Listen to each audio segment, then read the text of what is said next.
ఓట్ల లెక్కింపు రోజున జిల్లాలో శాంతి భద్రతల పరిరక్షణకు రాజకీయ పార్టీల నాయకులు, కార్యకర్తలు, ప్రజలు, పోలీసు వారికి సహకరించాలని జిల్లా ఎస్పీ ఎస్ సతీష్ కుమార్ కోరారు.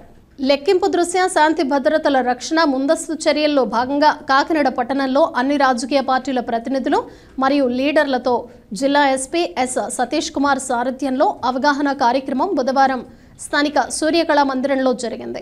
సుమారు 500 మందికి పైగా వివిధ రాజకీయ పార్టీల ప్రతినిధులు, నాయకులు మరియు ప్రధాన అనుచరులు హాజరయ్యారు.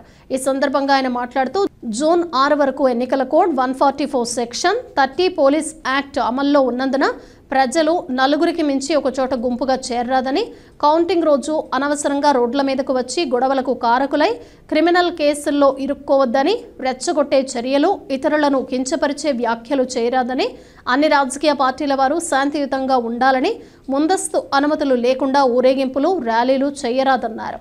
జూన్ 6 వరకు నమోదయ్యే క్రిమినల్ కేసులన్నీ ప్రత్యేకంగా పరిగణించి ఎన్నికల కమిషన్ పర్యవేక్షణలో సదరు కేసులు అన్నింటిలో శిక్ష పడే విధంగా ప్రత్యేక దర్యాప్తు బృందాలను ఏర్పాటు చేస్తున్నట్లు తెలిపారు.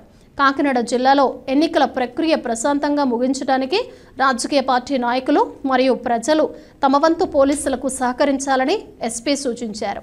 ఈ కార్యక్రమంలో కాకినాడ ఎస్డిపిఓ కె హనుమంతరావు, పట్టణ ఇన్స్పెక్టర్లు, పోలీస్ సిబ్బంది మరియు 500 మందికి పైగా రాజకీయ పార్టీల నాయకులు, వారి ప్రధాన అనుచరులు పాల్గొన్నారు. ఈరోజు అంటే మనకి 13 పోలింగ్ జరిగింది. దాన్ని ఫాలోఅప్ చేసేసి మనకి జూన్ 4 కౌంటింగ్ జరగబోతుంది. దానికి అన్ని పొలిటికల్ పార్టీస్ నుంచి ఇంపార్టెంట్ లీడర్స్ అందరికీ ఈరోజు మీటింగ్ పెట్టడం జరిగింది. సో ఎలాగా పోలింగ్ శాంతిభద్రమైన ప్రశాంతమైన వాతావరణంలో జరిగిందో అదేవిధంగా కౌంటింగ్ రోజు కూడా ఆల్ పార్టీస్ కూడా మనకు సపోర్ట్ చేస్తూ, పోలీస్కి సపోర్ట్ చేస్తూ ఎలాంటి ఇన్సిడెంట్ లేకుండా సక్సెస్ఫుల్గా కౌంటింగ్ రోజు విజయవంతం చేయాలని చెప్పి ఒక కోరికలతో పాటు ఈరోజు వాళ్ళకి మీటింగ్ ఇవ్వడం జరిగింది.